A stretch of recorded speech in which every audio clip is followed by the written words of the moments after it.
Black Star Network is here. Hold no punches. I'm real revolutionary right now. Support this man, Black Media. He makes sure that our stories are told. Thank you for being the voice of Black America, Roland. Stay black. I love y'all. All momentum we have now, we have to keep this going. The video looks phenomenal. See, this difference between Black Star Network and Black-owned media and something like CNN. You can't be black-owned media and be scared. It's time to be smart. Bring your eyeballs home. You dig?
It's Tuesday, March 14th, 2023. Coming up on Roland Martin Unfiltered, streaming live on the Black Star Network. Hall of Famer Michael Irvin has refiled a $100 million lawsuit against Marriott hotels for what he says was a lynching of a black man at the Super Bowl. Today, his attorneys released a video from Marriott that they claim shows Michael Irvin did nothing wrong after a female Marriott employee accused him of saying something obscene to her. We will break this thing down and show you some of that video as well.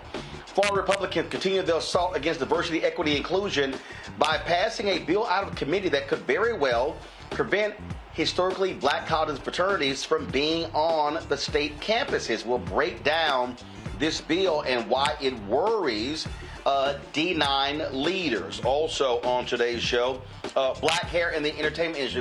A lot of people talk about how it's difficult to be in Hollywood, to be a model, and have folks who do your hair properly. But we'll talk to the stylist for First Lady Michelle Obama and many others in Hollywood with my man Johnny. We'll talk about that very issue and how Hollywood, the agencies, need to be hiring black hairstylists who know how to do black hair. In our Marketplace segment, we'll talk to the creators of the Melanoid Chronicles of the first ever Millennium African American Encyclopedia series.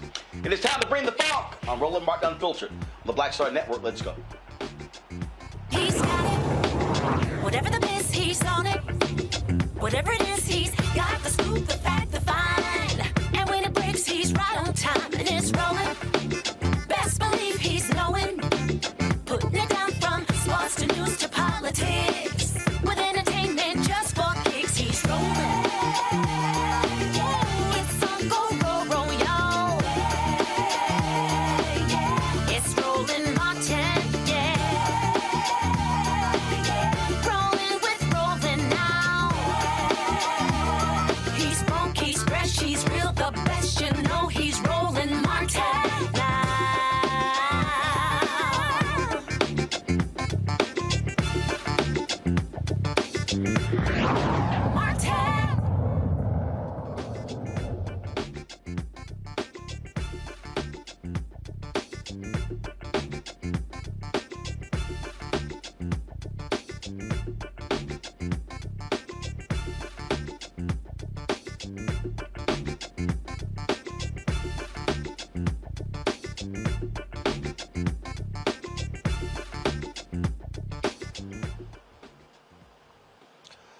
Folks, Hall of Famer wide receiver Michael Irvin and his lawyers held a news conference today where they unveiled video shot at a Marriott hotel in Phoenix, Arizona during the week of the Super Bowl, which has led Marriott to kick Michael Irvin not only out of the hotel, but ban him from all Marriotts across the country. And so supposedly on February 5th, Irvin was accused of making an alleged unwanted sexual advance to a hotel employee at the Renaissance Phoenix Hotel.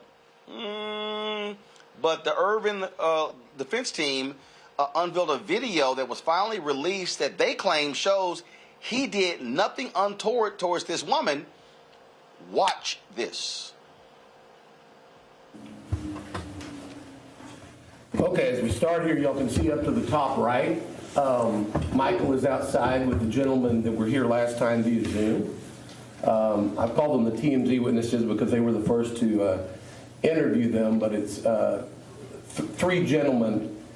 If you notice his body movements and what's going on, he's obviously going to be very friendly. There's some other people actually that I don't know their identity. Take a picture.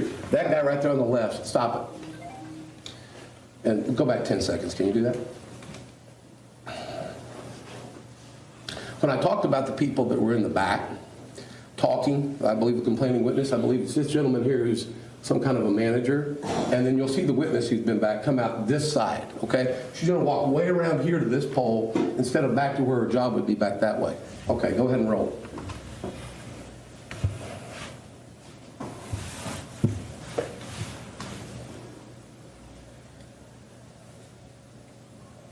There he goes. She'll come this way pretty soon across the bottom. Also, when she walks in, you'll see she kind of looks around the pole to see if Michael is still coming. You see her just barely duck her head. Here she comes.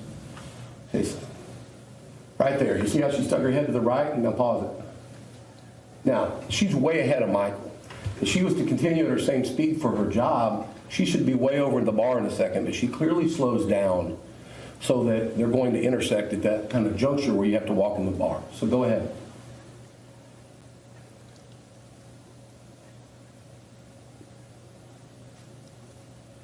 This is the shake I talked to you about in the beginning, the opening shake. Pause it. This guy over here with his hands on his hips is the angry manager, okay? If you go back a few seconds, I want him to see what he does with the hand clap when he sees her with Michael. He comes behind the bar. You'll see him walk out. So focus on him this time instead of on her.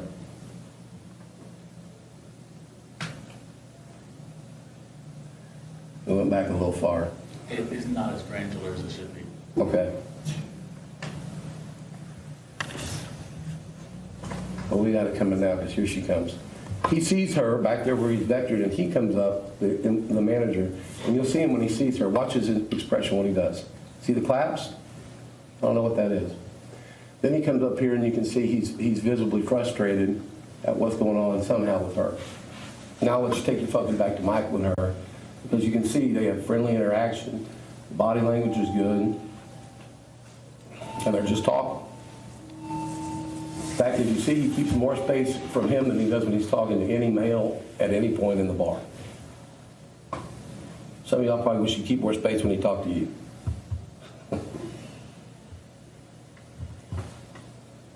That's pacing, hitting his hands. He's upset over there on the left with whatever's happening. The guy in the gray up top, that's the security guard that's wandering around. He'll circle around many times around Michael and her.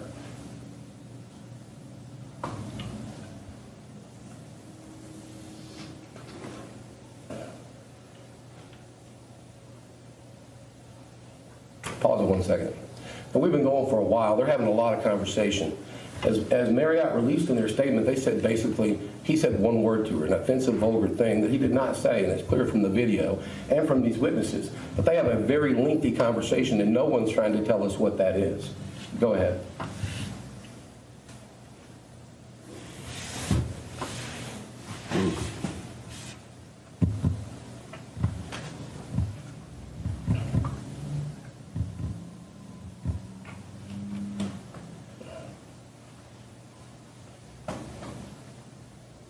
That's where she tells some kind of joke, I believe, to him. You see him kind of bend over.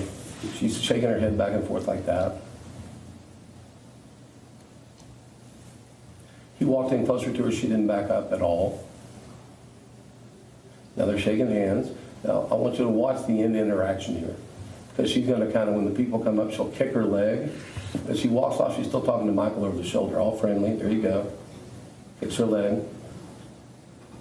And see right here, she's going to look back over her shoulder and say to Michael, now pause it, pause it. Okay. They claim he was leering at her. When he looks back in the bar, she's way gone.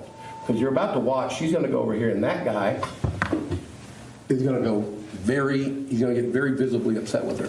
And basically, there's somebody who's, I don't want to use the word abusive, but there's somebody who's really being forward to her. It's this gentleman here. It wasn't Michael. So watch what happens. Okay, go ahead and roll the tape. You see him grab her, and she falls. Now pause it. Now Michael's looking over there for the first time. He's not watching her. He's talking to these guys. You'll see in a second they turn around and they start talking to him, the guy in the white hat. Okay, go ahead. See?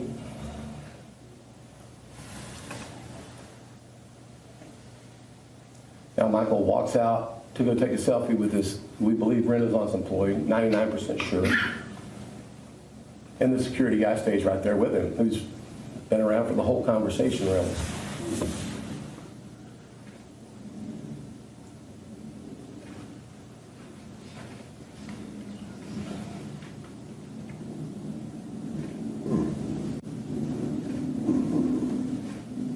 Shows Michael where the elevator is.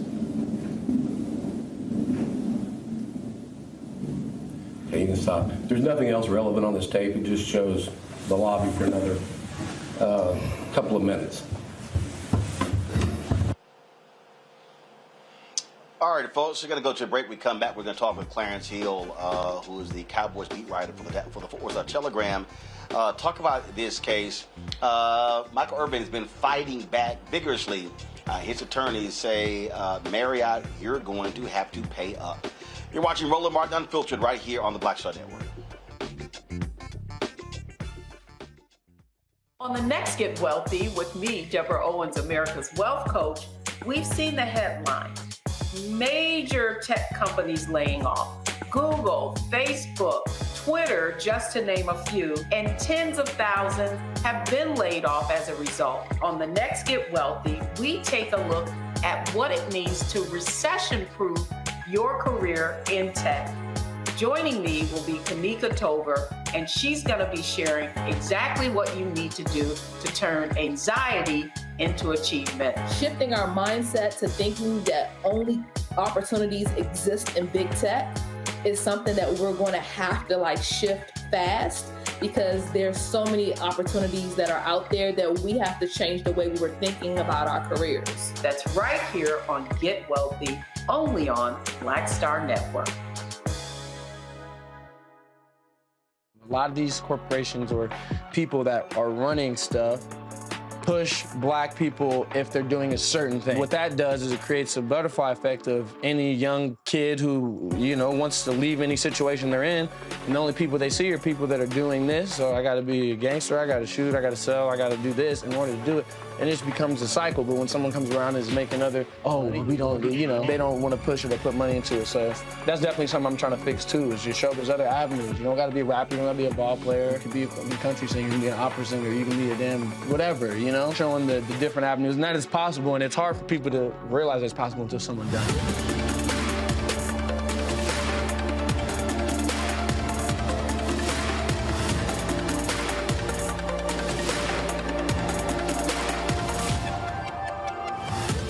I'm Chrisette Michelle. Hi, I'm Chaley Rose, and you're watching Roland Martin Unfiltered.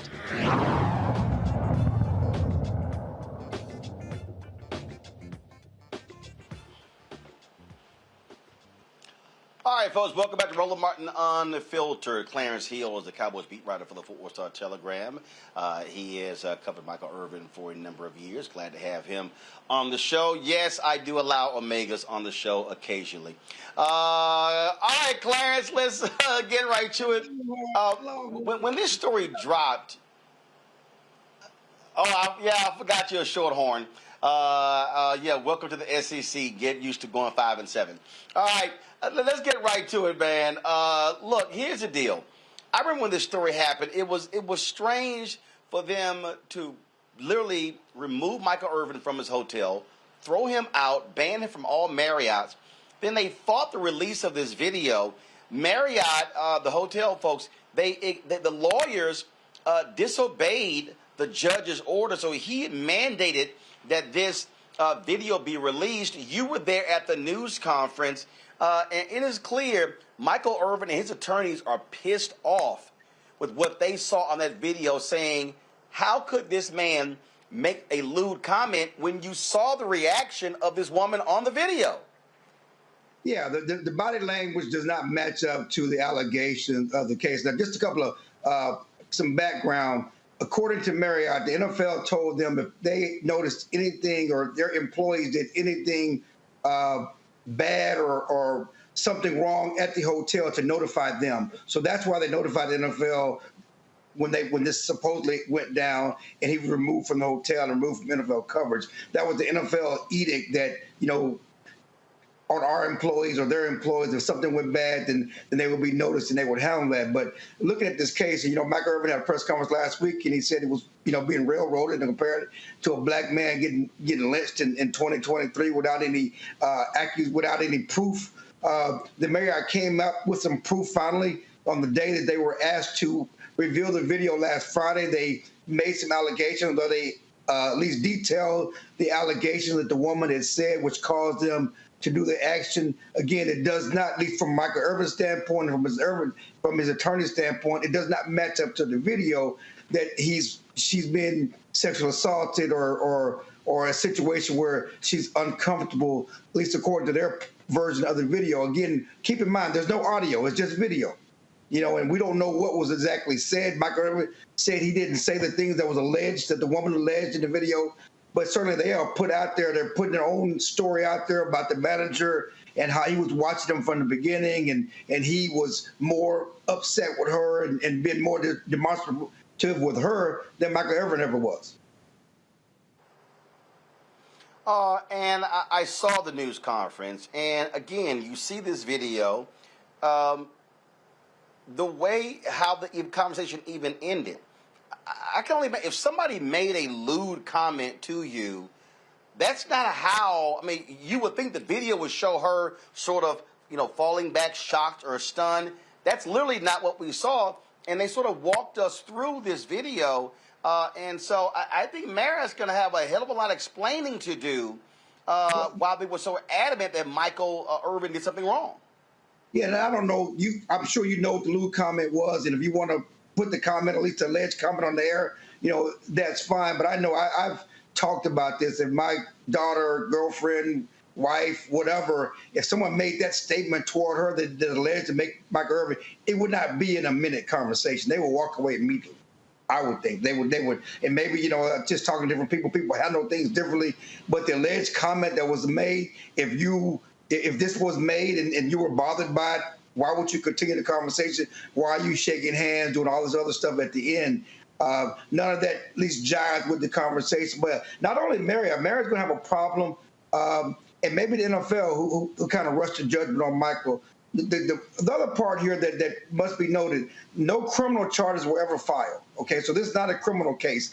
This is a he say, she say case in the court of public opinion, certainly in civil court to a certain extent. Michael's trying to clear his name, trying to get his job back. But I don't know if there's a path to total immunity, because, it's not like a judge can say, you didn't say this.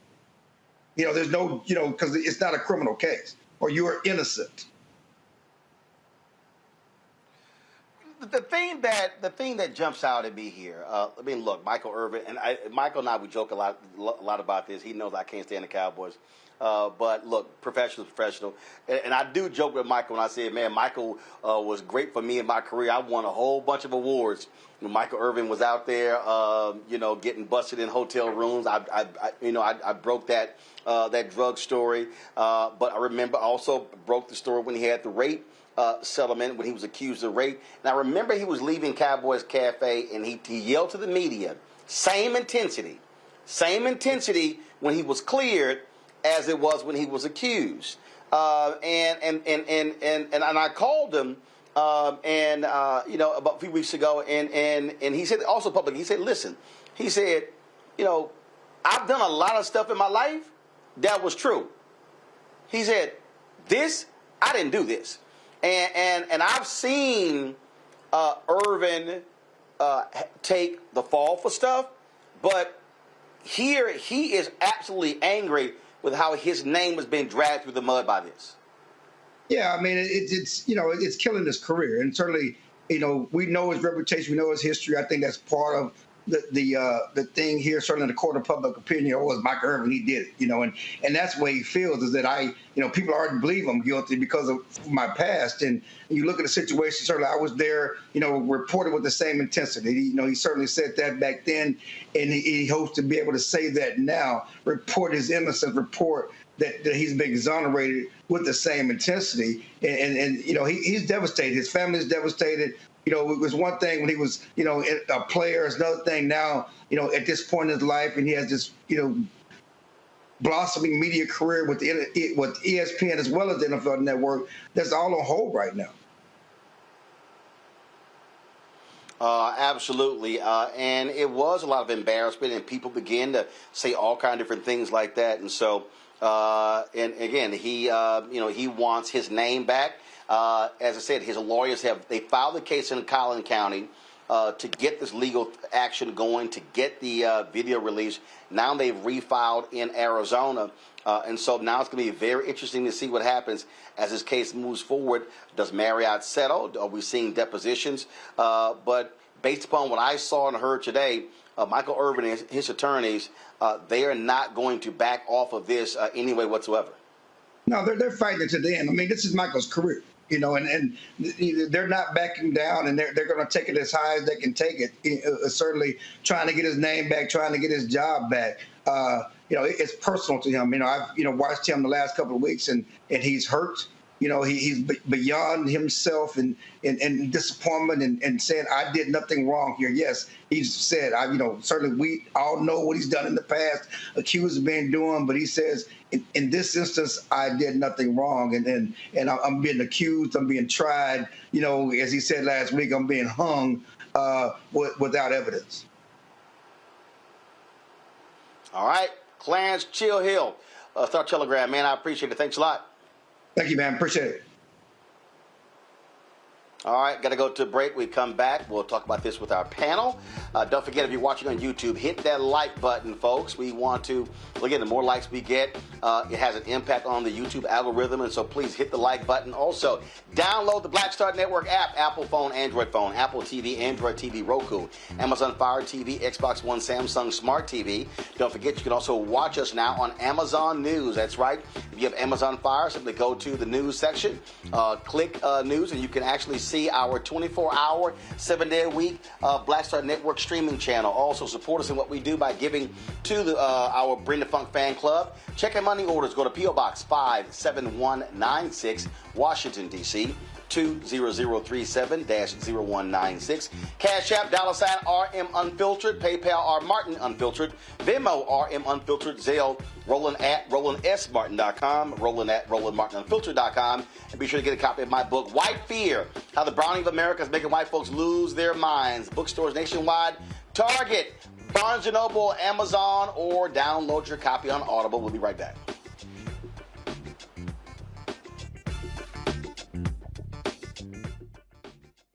Hatred on the streets, a horrific scene, a white nationalist rally that descended into deadly violence. White people are losing their damn minds. As an angry pro-Trump mob storms the U.S. Capitol, we've seen shooting. We're about to see the rise of what I call white minority resistance.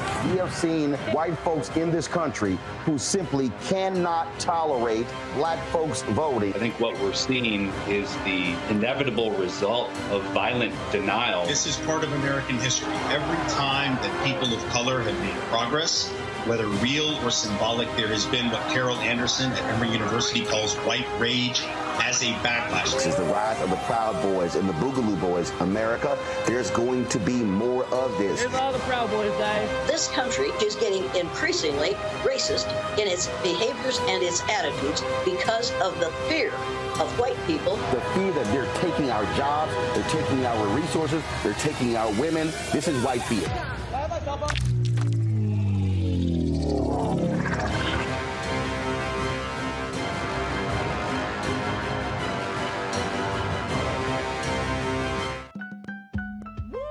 We're all impacted by the culture, whether we know it or not. From politics to music and entertainment, it's a huge part of our lives, and we're going to talk about it every day right here on The Culture with me, Faraji Muhammad, only on the Black Star Network. I'm Bill Duke. This is Diala Riddle, and you're watching Roland Martin, Unfiltered. Stay woke.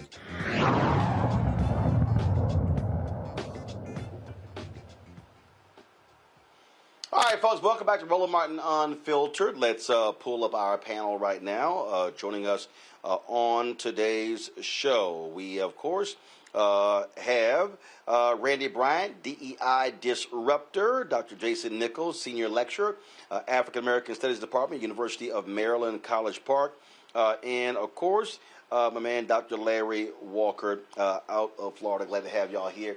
Here's the whole deal here. Reputation is everything, Randy. And so Michael Irvin, absolutely, if he believes he did nothing wrong, he should fight this thing tooth and nail. I hope he does. I hope he does not give up. There have been too many instances of false allegations against Black men. And Black men, unfortunately, are guilty until proven innocent, which is not right. And I hope that after they're done with the case against Marriott, they actually go after a civil suit against the woman who's making the false allegations. This cannot continue. Yes, it's hurting his career, but even when this is cleared up, and I believe it will be, there will still be smoke. It never will be the exact same. There will always be doubt. And that is a burden on Black men, that he has to carry that around.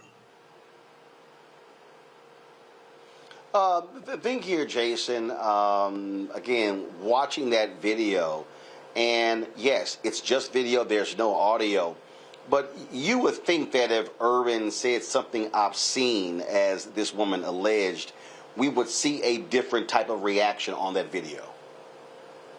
Yeah, I agree. I mean, when you look at it and you take into account, how a reasonable person would react. Now, that's not to say that somebody may not react differently, but with the actions that were taken in terms of banning him from the hotels, leaving him on Super Bowl weekend without anywhere to stay, with that kind of reaction, I think you should have more solid proof than just one person's word. And, to me, it seemed like the reaction by Marriott is not supported by the video. And I think you do have to fight for your reputation. That's incredibly important.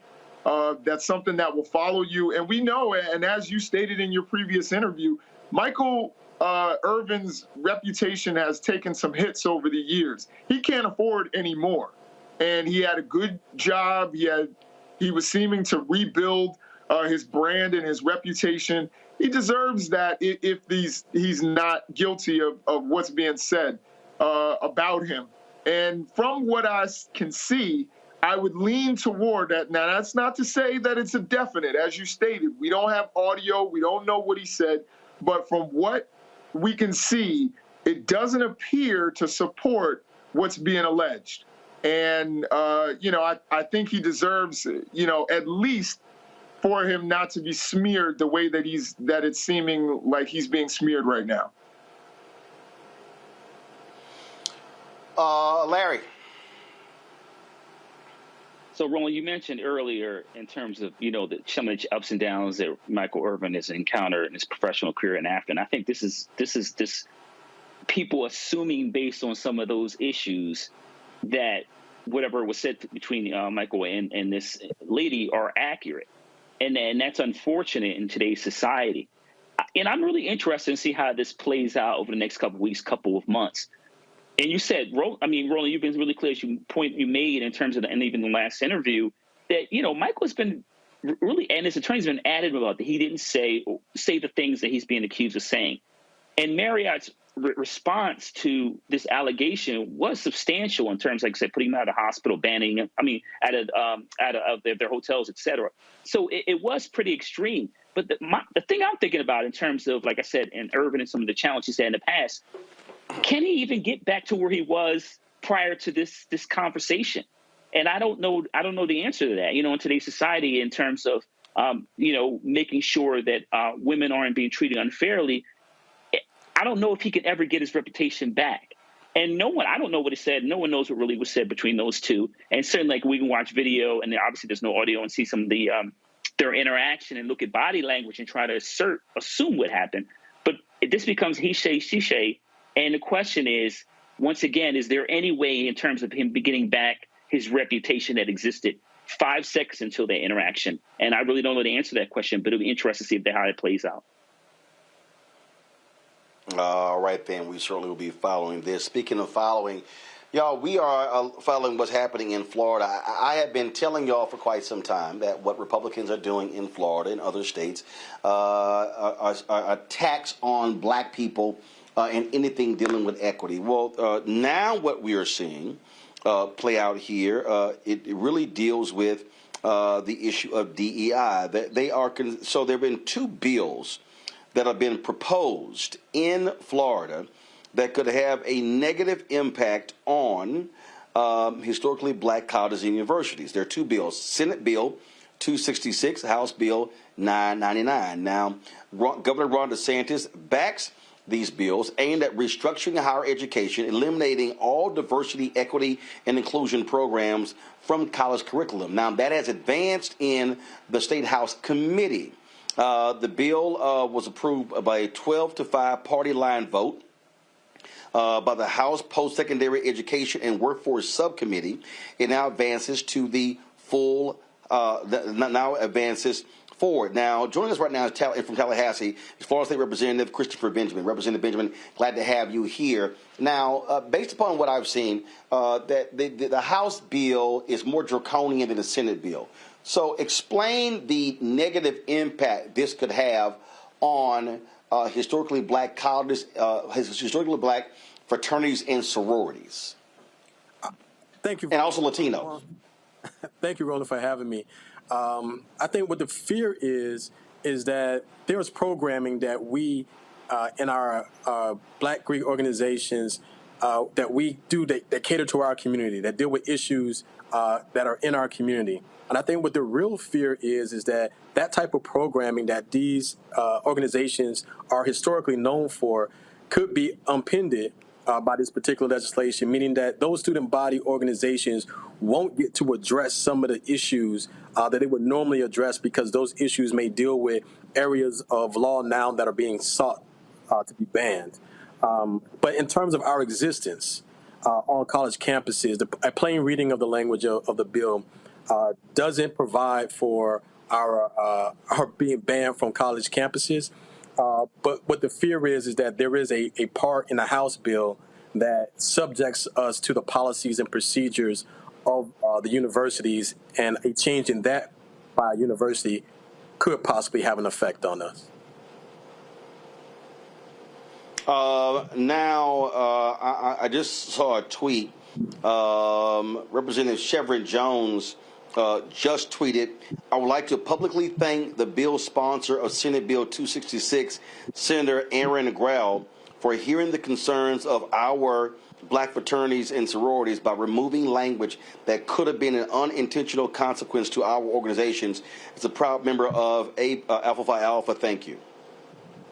Yes, and that's great because, both the Senate and the House bill has to have homogeny in order to pass on to the governor's desk. So with the Senate making it clear that the Black Greek organizations such as mine, the Omega Psi Phi Fraternity Incorporated, doesn't have a possibility of losing its status on college campuses. What this shows, and this is what I keep trying to explain to people, we have to be extremely vigilant because the actions of these Republicans could have just significant impact on African Americans. They want to get rid of anything that deals with equity. Yeah, and that's what's sad because you can't tell me how equity and equality can't live together. And that's the narrative, right? They're going to switch equity for equality, and we know that they don't mean the same thing. But it doesn't also mean that they can't live together in harmony. There are things for which we demand equity for because of the position that we have stood in society from a historical standpoint. And so, obviously, a bullet has been dodged, but certainly you and others there in the Black Caucus got to remain vigilant because, trust me, I don't trust DeSantis on anything.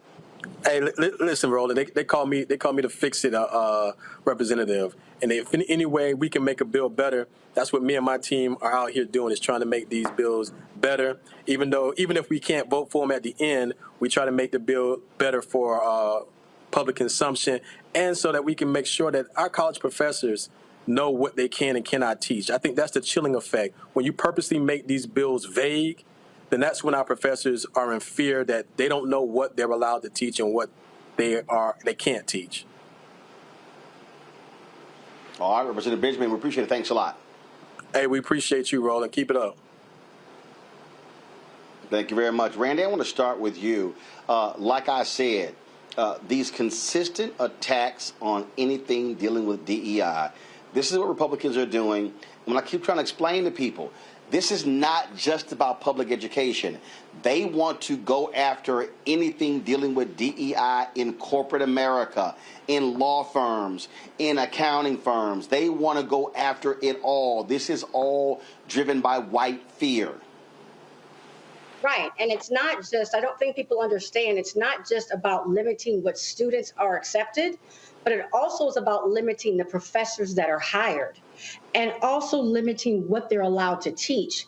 If you look at what's happening in Texas, they have specific words that you cannot use or you can be fired. So one of those like systemic racism, right? So they really don't want history taught the way that it actually existed. So you're not able to even say these words, much less teach the concepts. So they're restructuring history altogether to ensure that, of course, it favors them and ensures that they are, when it comes down to voting and things like that, people are not educated. The word that they're using is there's this whole attack on the word woke, whereas woke, like Michael Harriott said, anytime Black people come up with a term that symbolizes our liberation, there are people who use it as, change it into almost like a curse word. And so that's what woke is now. And they don't want people to be woke, which is honestly just means aware and educated. They're doing everything to stop that. Also with these bills, it's not just about hiring new professors. It also is saying that they can evaluate the professors who are there now, evaluate the curriculum they've been teaching, and evaluate them on standards that don't include DEI. Because the assumption with certain people is that if you fall under a marginalized group, a protected class, then you probably only got your job for that reason, right? And not because you are highly qualified. So it's dangerous what's happening right now. Yep.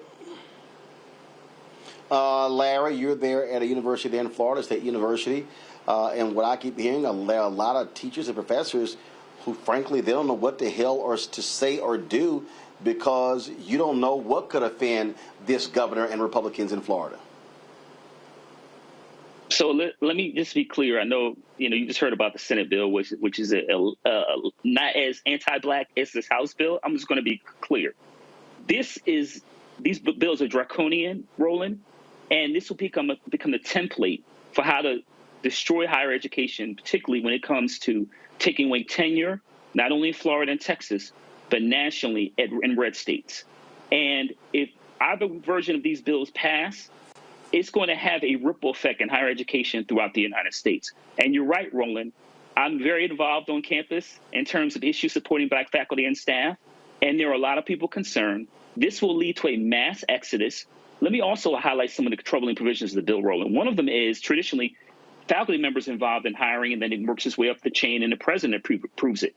This bill in the House version, the board makes the decision on who gets hired with no input from the president of the university or faculty. So there's no shared governance here. So what you have here is a power play. What the idea is, you'll continue to have members of the board and the president who has more right-leaning, and then will hire right-leaning professors who espouse certain ideas. And so the idea that DEI is an issue and it's destroying America, but there's no focus on the issues or the reasons or the ideologies of why we had January 6th and why we nearly had an insurrection in this country. So DEI is not the issue here. But once again, Roland, this is a reminder of people that the civil rights movement never ended. This has been ongoing.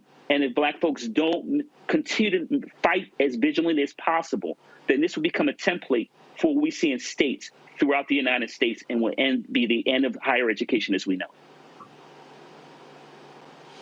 You're there in Maryland. Luckily, Jason, you've got Democrats controlling the House, Senate, and the governor's mansion. But trust me, this could be a template for what could happen by Republicans across the South and how this can negatively impact many of our HBCUs that are state universities. Yeah, I agree. I think I'm going to sound the alarm even more than my colleagues just stated. I think that this is an attack on the First Amendment, on academic freedom. I think it's terrifying. And number one, me being in Black studies, doesn't matter what state I'm in, I feel like my field and discipline are under attack, in particular by a guy who could end up being the next president of the United States.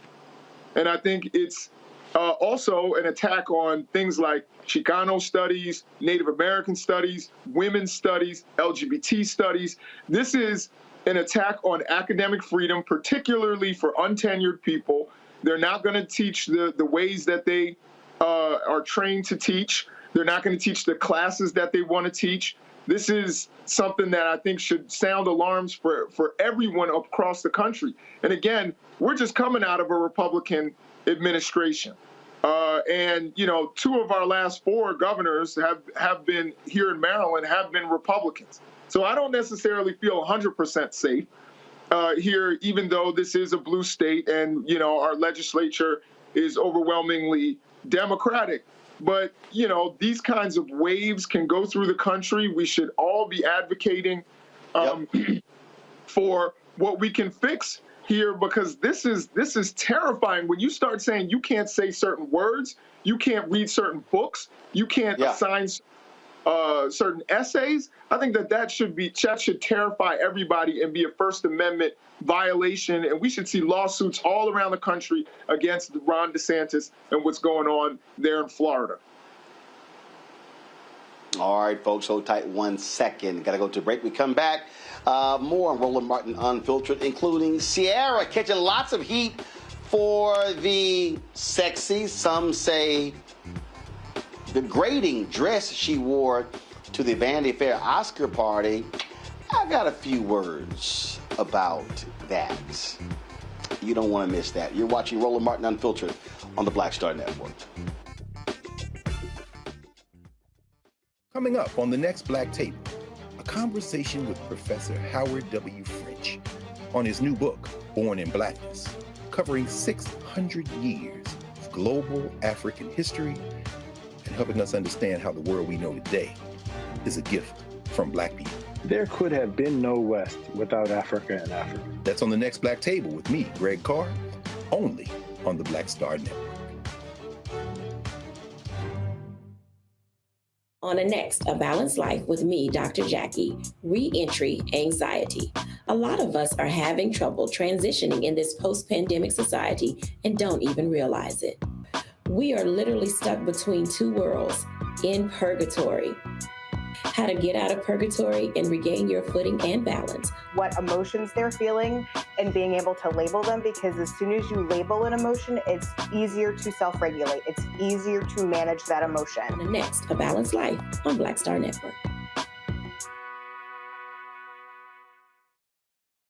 When you talk about blackness and what happens in Black culture, we're about covering these things that matter to us, speaking to our issues and concerns. This is a genuine people-powered movement. There's a lot of stuff that we're not getting. You get it, and you spread the word. We wish to plead our own cause.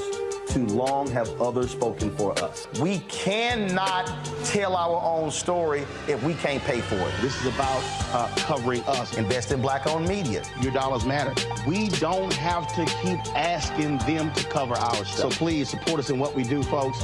We want to hit 2,000 people, $50 this month, raise $100,000. We're behind 100,000, so we want to hit that. Y'all money makes this possible. Check some money orders. Go to P.O. Box 57196, Washington, D.C. 20037-0196. The Cash App is $RM Unfiltered. PayPal is R Martin Unfiltered. Venmo is RM Unfiltered. Zelle is Roland@RolandSMartin.com. Yo, what's up? This your boy Ice Cube. What's up? I'm Lance Gross, and you're watching Roland Martin Unfiltered.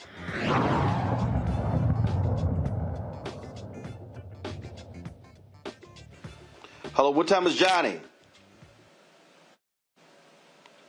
All right, folks, welcome back to Roland Martin Unfiltered on the Black Star Network. You know, one of the things, first of all, while we were in the going to break there, Randy sent me this here.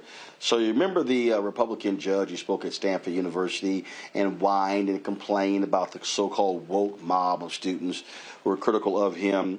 And there was a dean there at Stanford who took him to task as well. Well, Stanford has apologized for the words of that particular dean.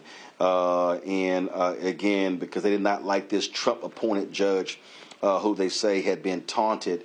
Isn't it amazing they love to call people snowflakes, but when they get any sort of criticism, they in turn do the exact same thing and just, like afraid of any criticism, afraid of any heat.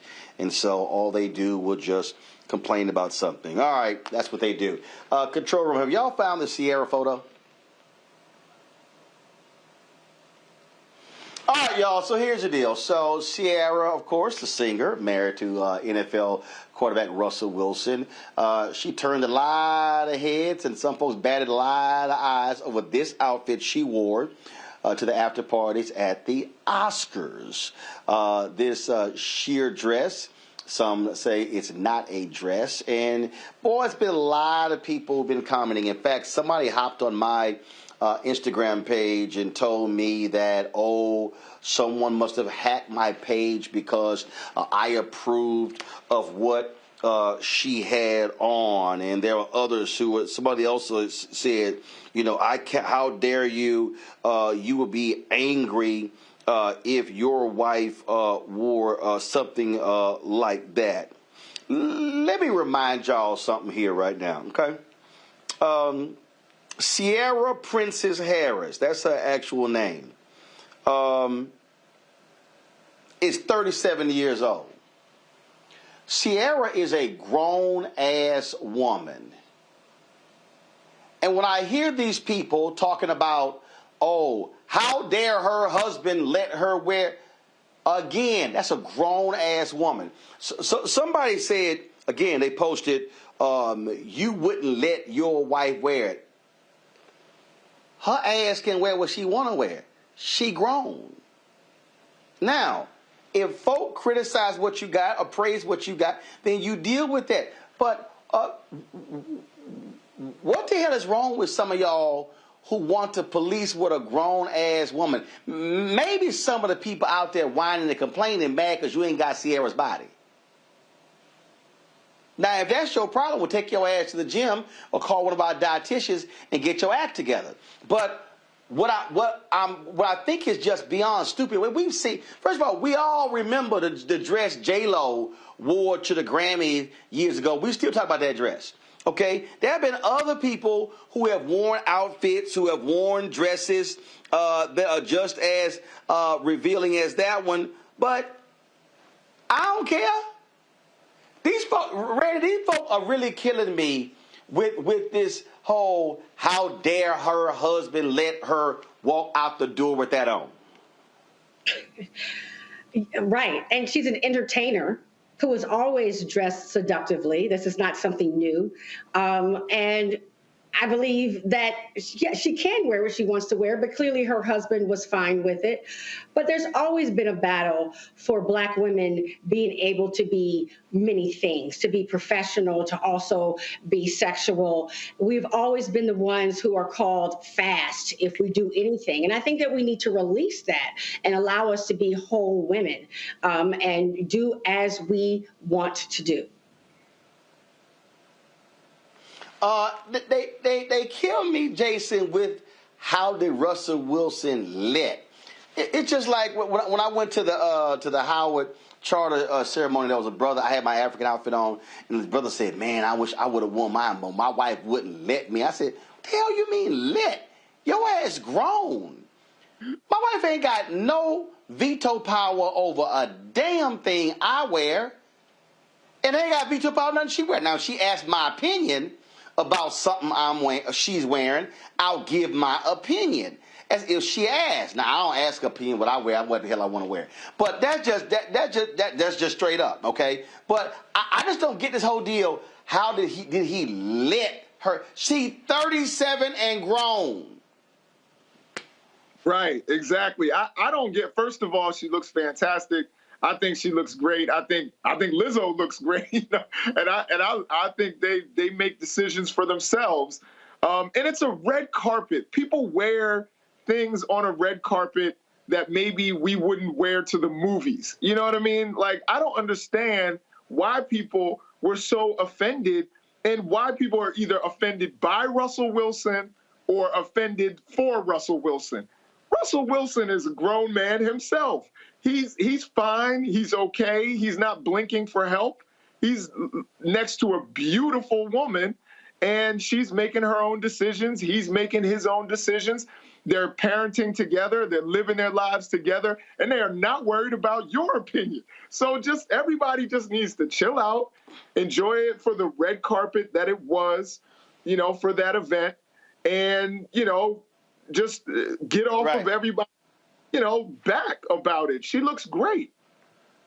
Hey, Larry, I got some fool sports actuary filtered on the chat room rolling. I'm sorry, but you never go against an A-list black celebrity. Yo, sports actuary unfiltered. She a grown-ass woman. Cher has worn revealing outfits. Rihanna has worn revealing outfits. Numerous folks have. Somebody need to go sit y'all asses down. Larry, go ahead with your comment. So I think I'm going to go with this old adage, stay out of grown folks' business. That's first of all. Second of all, stop trying to police black women's bodies. This is what this is really about. And so, listen, Roland, she can wear whatever she wants to wear. I'm not on here to get myself in any trouble. She does not have to get permission from her husband. She owns her own body, and she wore it well. I congratulate her. Like I said, I know Hollywood is all the pressures you have to deal with, and in terms of you wearing what you look like, and she has to deal with all that. Her husband obviously being a star quarterback. So once again, Roland, I'm not going to police a black woman's body. She wore it. This is her decision, and I salute her. Hey, let me explain something to y'all, okay? All right, so this would be me at the Vanity Fair party. Roland, I can't believe your wife wore that. I'm with her, she with me. You take your ass on. I'm going to sit here and look at her. And guess what? You can look at her too. But I'm the one going home with her. Anything else you got to say? I thought so. All right, y'all. Sierra, do what you do. Do what you do. Be fine and grown and wear what you want to wear. And the rest of y'all don't like it, take your asses to the gym. Coming up next, my man Johnny is going to be here. We're talking about hair and also how Hollywood needs to get his act together to hire more black hairstylists. You're watching Roland Martin Unfiltered on the Black Star Network, where we have a great appreciation for Sierra. Back in a moment.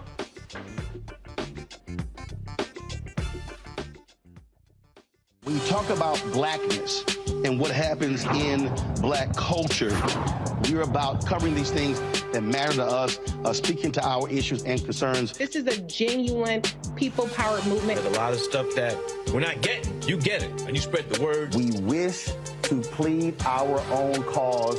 Too long have others spoken for us. We cannot tell our own story if we can't pay for it. This is about covering us. Invest in black-owned media. Your dollars matter. We don't have to keep asking them to cover our stuff. So please support us in what we do, folks.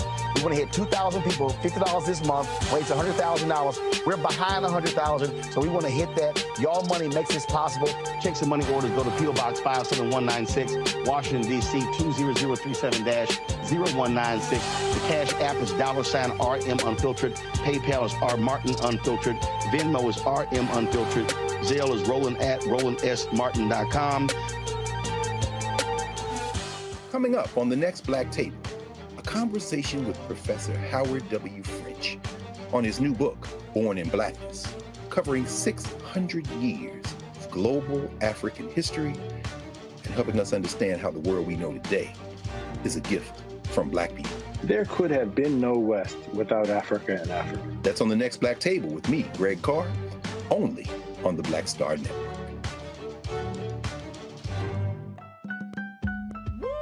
We're all impacted by the culture, whether we know it or not. From politics to music and entertainment, it's a huge part of our lives, and we're going to talk about it every day right here on The Culture with me, Faraji Muhammad, only on the Black Star Network.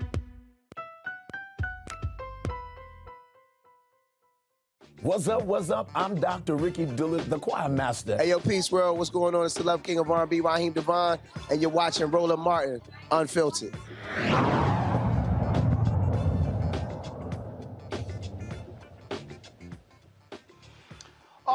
let's talk about hair. This has been one of the issues that many black women in Hollywood who are models in the music game have complained about for years.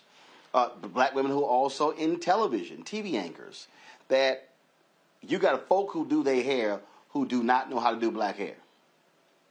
When you talk about the styles, when you talk about the items we use, when I we used to always jokes when I did my TV One show, News One Now. That was so the studio that we used was at NBC News Channel. So whenever Brian Williams or Rachel Maddow or any of them would come to Washington D.C., they would do their show from the exact same studio. And so that was a 2-deck table that was right on the left side, and so on the top shelf was one of those brushes that's for white folks' hair. That's what Brian used. On the bottom, it was a bristle brush. Well, that's what I used. We didn't use the same hair.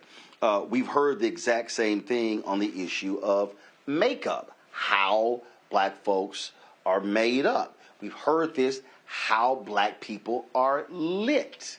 And we can go down the line about this because we talk about, again, how the different shades in terms of how we're lit, how we are shown. So the topic came up on Sherry Shepherd's daytime talk show. And so watch this conversation. So this is one thing I'm very upset about. A black model posted a viral video of how her hair was styled for a New York Fashion Week show. Okay, look at Raven showed a clip of stylists attempting to do her hair, but this was a fail. Look at this. What are they pulling? It's like they're pulling. What are they doing? I hate this. And so they were pulling on her hair, and then they attached a synthetic. They attached a synthetic tail to the back of her head. Her face looks beautiful. The hair, I don't know what.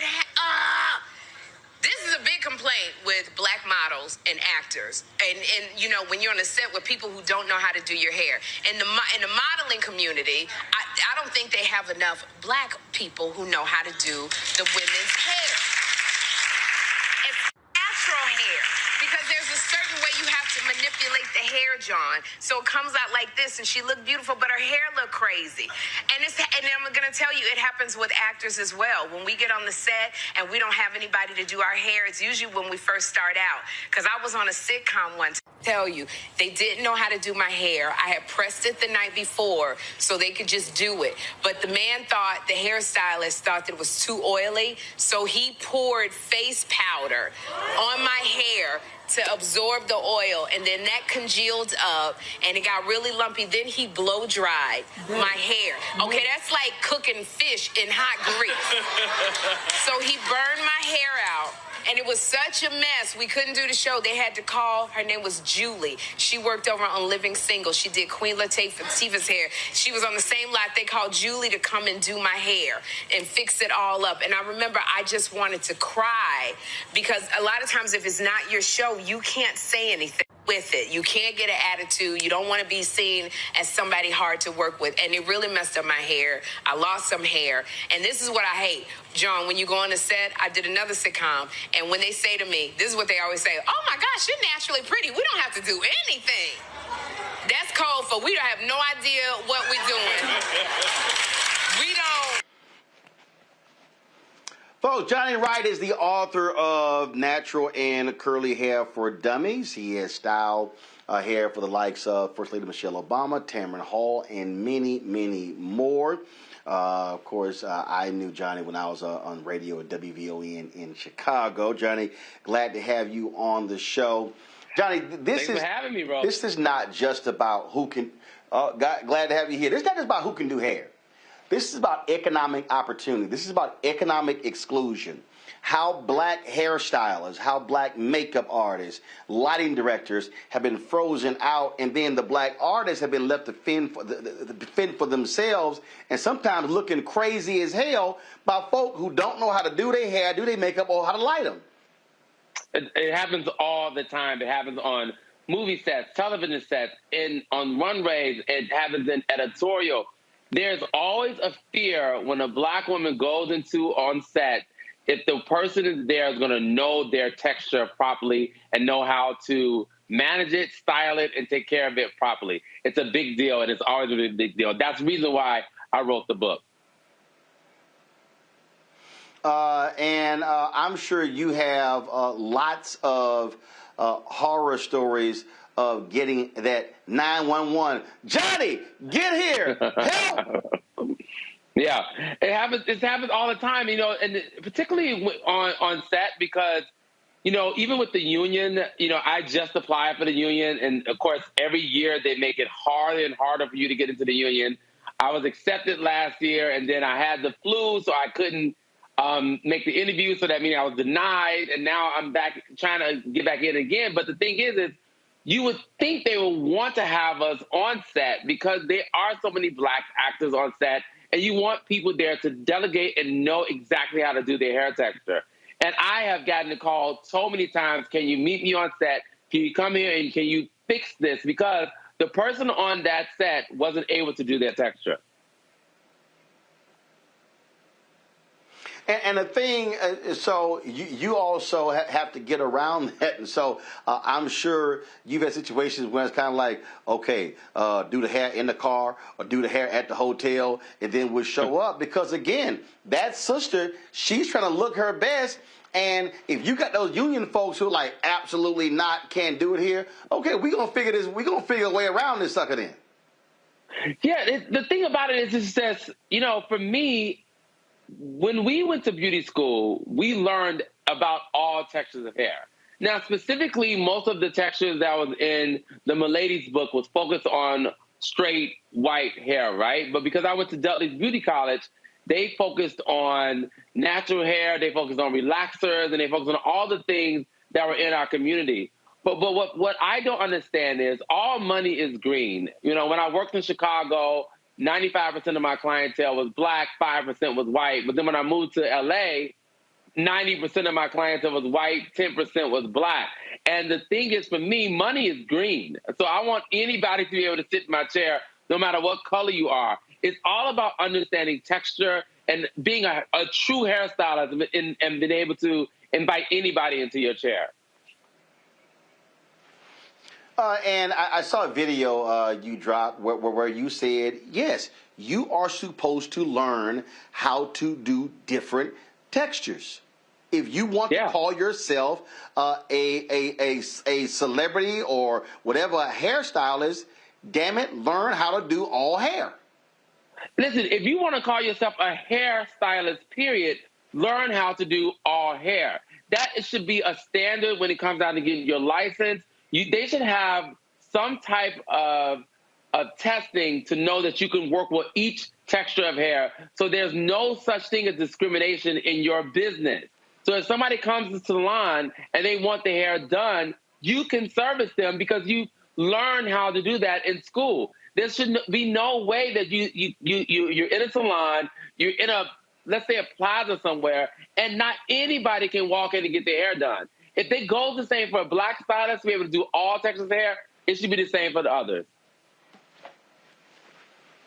Questions from our panel. Randy, you're first.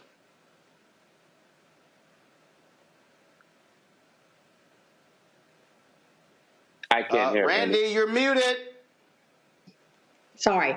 When you say that people should learn all types of hair, which is a great DEI problem or a fix. Right now, when you get your license, are you only tested on one type of hair? So it's according to what school you go to, right? So I went to Dudley's Beauty College, which is a predominantly black school, but we learn all textures of hair in that school. But if you go to maybe a Paul Mitchell, it will be a little different. The demographics there are going to be more on the white side, and that's what they're going to teach you.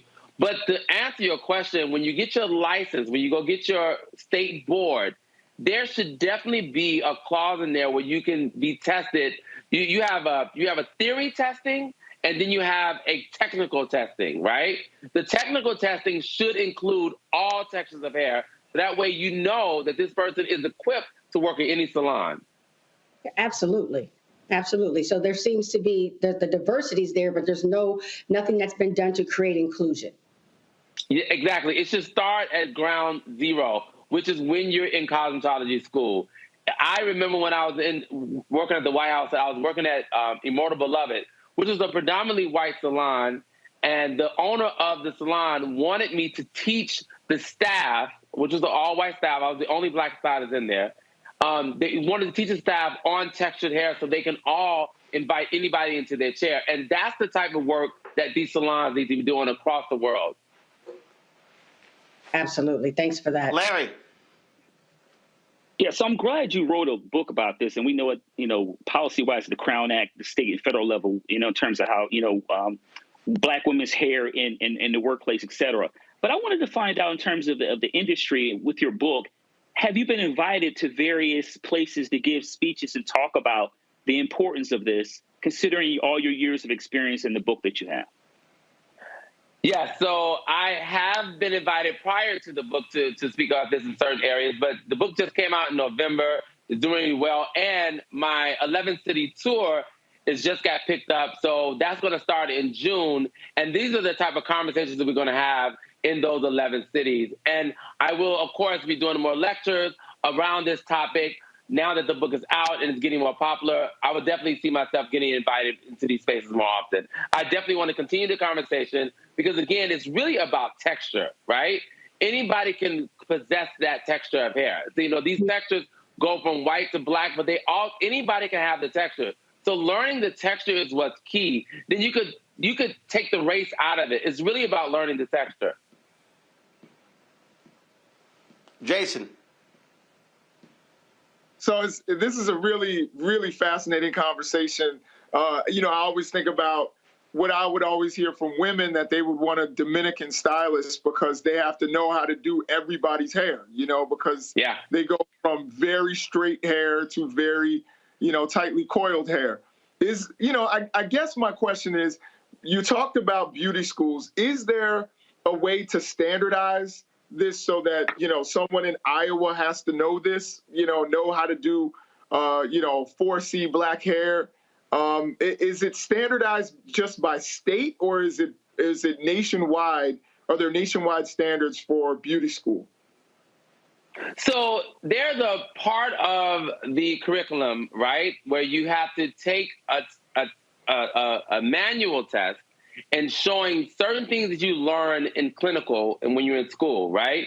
And I remember us learning how to do relaxers and learning how to do also perms, which back in the day was called jerry curls, right?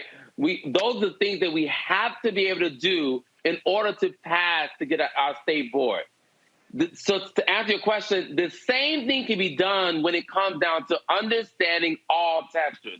There could be a part of the manual testing of it where you're qualified and you're required to understand and to work with all textures of hair. So yes, it can be, put in through the state board, through each state, and basically it has to start with each state at a time, and then it could spread around the whole country.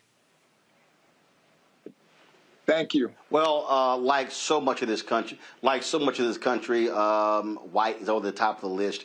And as I said at the outset, Johnny, this obviously impacts those women who get their hair done, but this is also how African Americans like yourself are frozen out of the industry, don't go on to become celebrity stylists or doing shows, stuff along those lines. And so this is how we're also hurt economically. Yeah, exactly. Yeah, it's really true. And this is why I'm so in support of the Crown Act, because they're starting to do, so much work legislative-wise around the country just so people can show up to work as their natural self, And that is going to change. Yep. And then hopefully that can trickle down into the cosmetology schools and the state board. And then we can have a more understanding of what is proper when it comes down to how you're dressing Black women in their hair texture, how lookism and how they're, how they're viewed when they walk into the workplace. All those things are systematic things that we need to debunk at this point in time. All right, Johnny Wright, we still appreciate it, man. Thanks a bunch. Thank you. All right, folks, going to a break. When we come back, we'll talk about what's happening with black children dying in childbirth. What's going on with that? Also, Desmond Howard has to check a white man on a plane who says, I bet my status is higher than his. Desmond like, you want to bet? Wait till we show the video. You're watching Roland Martin Unfiltered on the Black Star Network. On the next Get Wealthy with me, Deborah Owens, America's Wealth Coach, we've seen the headline. Major tech companies laying off. Google, Facebook, Twitter, just to name a few, and tens of thousands have been laid off as a result. On the next Get Wealthy, we take a look at what it means to recession-proof your career in tech. Joining me will be Kanika Tover, and she's going to be sharing exactly what you need to do to turn anxiety into achievement. Shifting our mindset to thinking that only opportunities exist in big tech is something that we're going to have to shift fast, because there's so many opportunities that are out there that we have to change the way we were thinking about our careers. That's right here on Get Wealthy, only on Black Star Network. On the next, A Balanced Life with me, Dr. Jackie, Re-entry Anxiety. A lot of us are having trouble transitioning in this post-pandemic society and don't even realize it. We are literally stuck between two worlds, in purgatory. How to get out of purgatory and regain your footing and balance. What emotions they're feeling and being able to label them, because as soon as you label an emotion, it's easier to self-regulate. It's easier to manage that emotion. On the next, A Balanced Life on Black Star Network. Pull up a chair, take your seat. The Black Tape with me, Dr. Greg Carr, here on the Black Star Network. Every week, we'll take a deeper dive into the world we're living in. Join the conversation only on the Black Star Network. Hi, I'm BB Winans. Hi, I'm Kim Burrell. Hi, I'm Carl Payne. Hey, everybody, this is Sherry Shepherd. You're watching Roland Martin Unfiltered, and while he's doing Unfiltered, I'm practicing the wobble.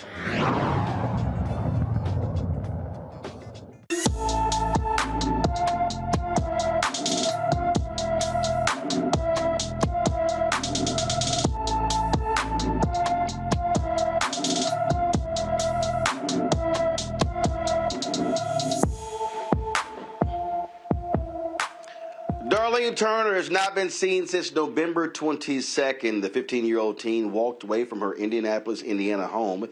She's 5 feet 4 inches tall, weighs 130 pounds, with brown hair and brown eyes. Anyone with information about Darlene Turner is urged to call the Indianapolis, Indiana Metropolitan Police Department at 317-327-3811, 317-327-3811. A Mississippi family is looking for answers in the death of their son. Police say there was no foul play whatsoever in the death of Rasheem Carter. He is from Fayette, Mississippi, and he vanished on October 9th after calling his mother, Tiffany Carter, and telling her white men were chasing him using racial slurs. Tiffany, flanked by Civil Rights Attorney Ben Crump, explained to reporters why they are demanding the Justice Department take over the investigation. Mother, Tiffany Carter, whose heart is broken, but yet she's still fighting to make sure that we catch these murderers. One thing is for certain, as Attorney O'Neill and I talked with my investigator, Arthur Reed,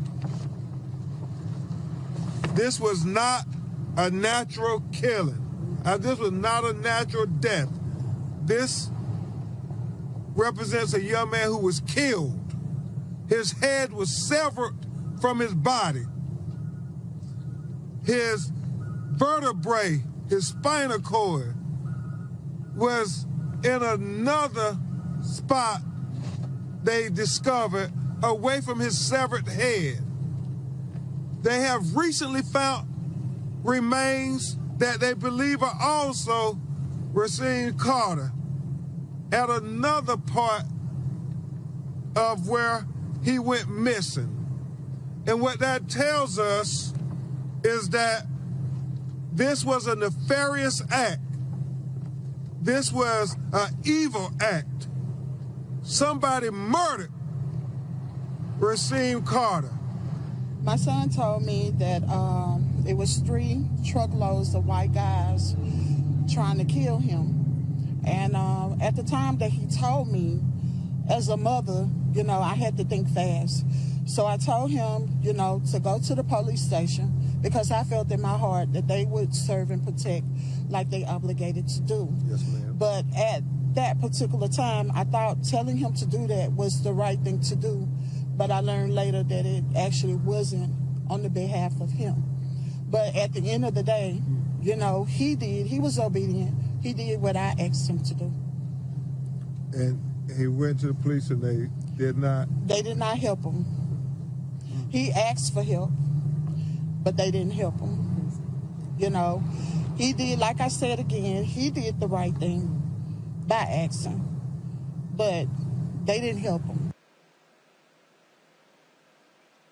Folks, again, Rasheem was working in Taylorsville, Mississippi, when he fled the job site fearing for his life following a disagreement with at least one co-worker.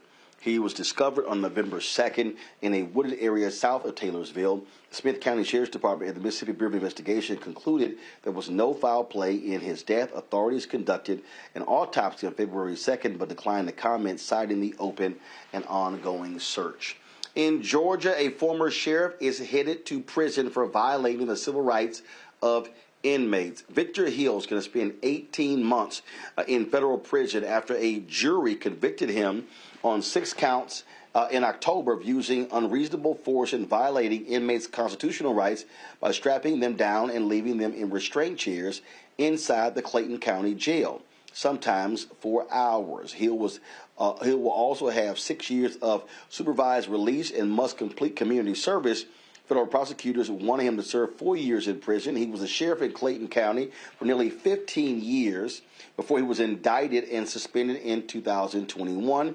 A special election is scheduled for March 21st to elect Hill's replacement as sheriff. Early voting ends on Friday, March 17th. Folks, the U.S. Customs and Border Protection officers charged with deprivation of rights under color of law and falsifying a document of a federal investigation. A federal grand jury in the Western District of Texas returned the 3-count indictment against Miguel Delgado Jr. He is accused of using excessive force in 2 separate incidents on or about June 15th, 2020 and October 20th, 2019, while he was on duty at the Bridge of America's port of entry in El Paso, Texas. If convicted, Delgado faces a maximum sentence of 10 years in prison for each use of force incident and a maximum of 20 years in prison for submitting a false report about one of the incidents.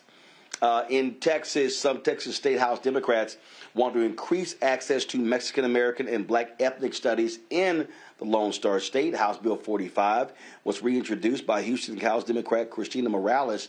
The bill would require Mexican and African American studies to be offered in every school district as social studies options in addition to world history and world geography, and allow the courses to count towards graduation credit. The bill would require Mexican and African American studies to be offered in every school district as social studies options in addition to world history and in world geography, and allow the courses to count towards graduation credit. Mexican American and African American studies are elective courses in some of Texas' 1,250 school districts, with only 63 districts teaching Mexican American studies and 58 conducting African American studies. All right, folks. Desmond Howard, NFL great, was flying, and let's just say there was some turbulence in the air. Who better explain it than him? Watch this video. So I'm on this American Airlines flight, and before we took off, the supervisor comes up, and she speaks to the guy sitting next to me. She said, "You want to talk to me?" He said, "Yeah, I think you should remove this gentleman from the plane because he's sick." Talking about me. And I said, "I'm sorry, are you a doctor?" He says, "Well, you've been coughing all over the place." This is before we even took off, right? I said, "Well, you can leave the plane, take another flight, because I'm not leaving." all I was doing was clearing my throat. So Carol, the supervisor, she's looking, and guess what card he tried to play? He said, I'm sure if you check our status, my status is higher than his.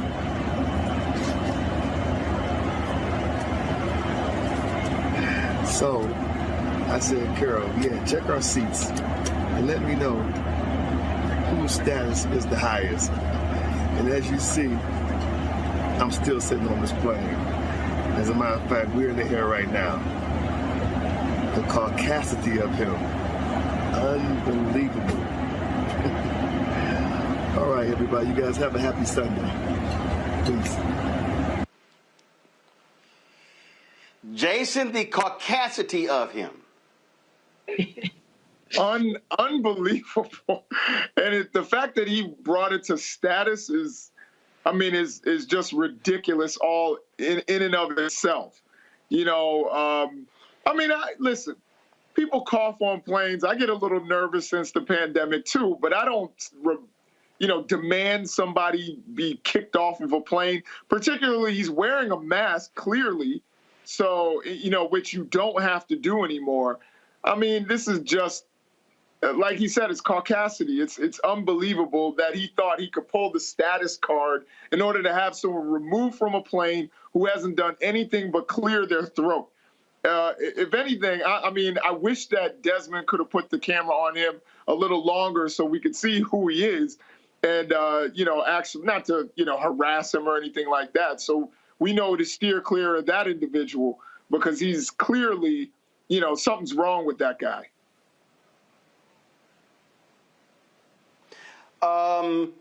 Larry, I've always said this here. Having status while flying is the closest we as black people can get to white privilege. That's why Desmond was like, yeah, check the status. Check the status. Yeah, it's also interesting because Desmond Howard is a Heisman Trophy winner and also Super Bowl MVP.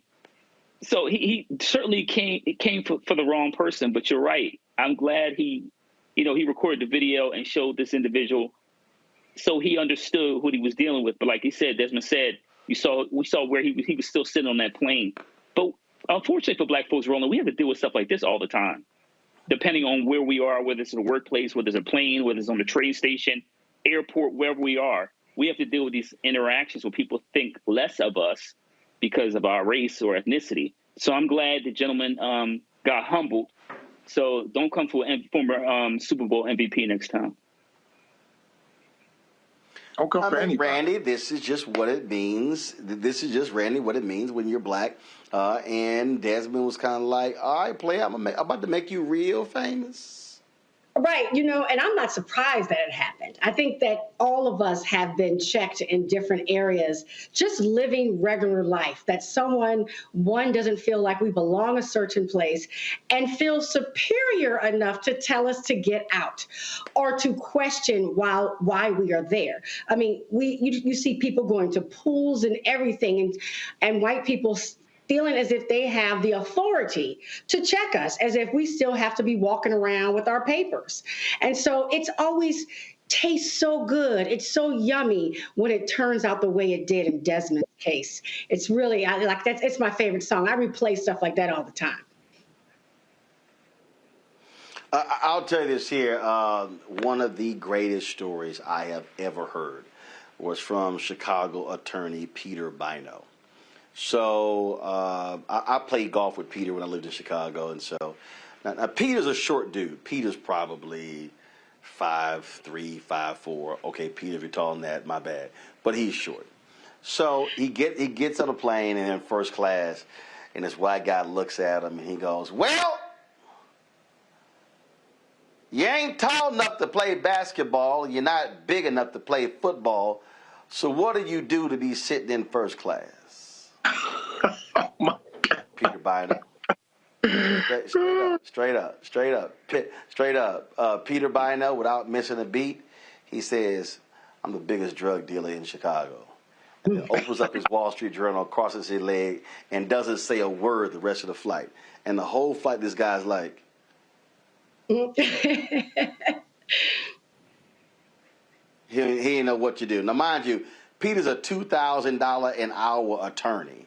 Okay, used to be a minority owner of the Denver Nuggets. So, but he froze homeboy when he said, "I'm the biggest drug dealer in Chicago." He's like, "That's what you get for asking me that dumbass question." Let me go to a break. You're watching Roland Martin Unfiltered on the Black Star Network.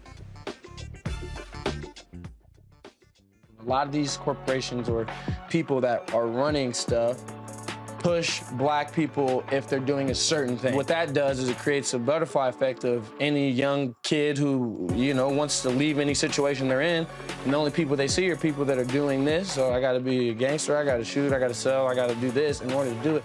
And it just becomes a cycle. But when someone comes around and is making other, we don't do, you know, they don't want to push it or put money into it. So that's definitely something I'm trying to fix too, is just show there's other avenues. You don't gotta be a rapper, you don't gotta be a ball player, you can be a country singer, you can be an opera singer, you can be a damn whatever, you know? Showing the different avenues, and that is possible, and it's hard for people to realize it's possible until someone does it.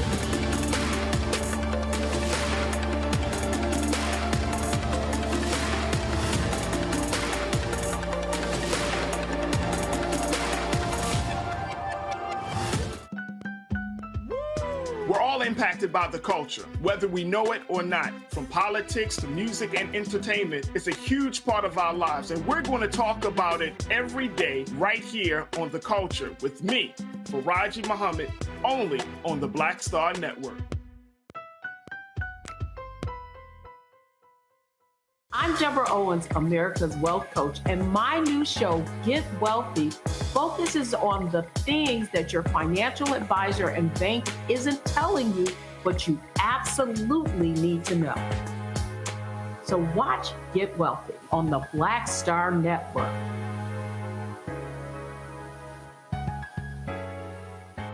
Hi, this is Essence Atkins. Hey, I'm Deion Cole from Blackish. Hey, everybody, this is your man, Fred Hammond, and you're watching Roland Martin, my man, Unfiltered.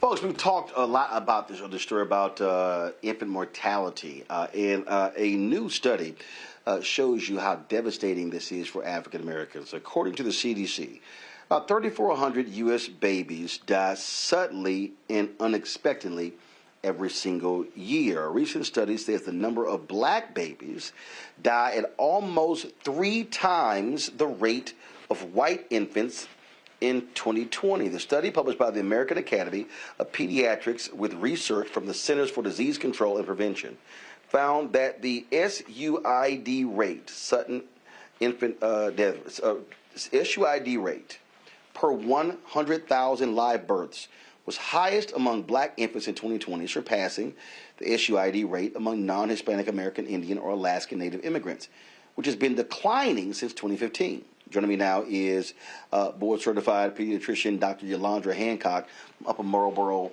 Maryland. Doc, glad to have you back on the show. So, okay, why? Do we know why it's happening to black babies at a rate 3 times more than whites?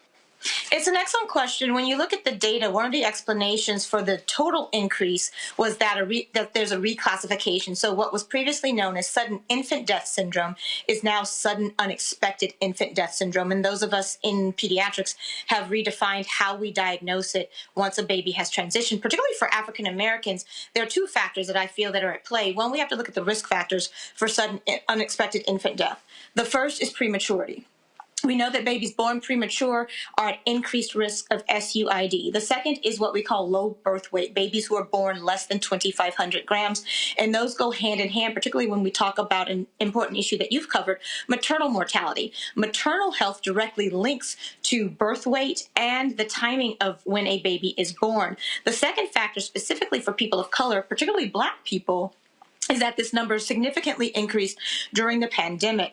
Part of it is housing. How much space does a family have to be able to create space for that baby to sleep in a crib on a flat mattress without having to co-share in terms of bedding? The second is what I call cost of economy. A lot of us do not have parental leave, so what ends up happening is that we have to sleep based on convenience. It's much easier for a parent to have a baby close by, likely in the bed, if you have to go back to work after 6 weeks, as opposed to having to get up in the middle of the night every 2 hours to feed the baby. And unfortunately, for a lot of Black people, paternity leave and maternity leave are just not what we have access to.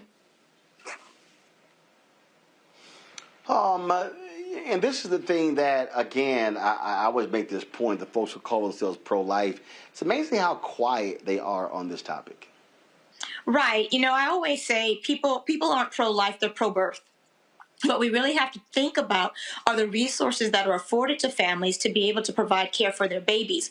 We can push out a bag of formula and a diaper bag, but we can't create space for families to perhaps be given a co-sleeper.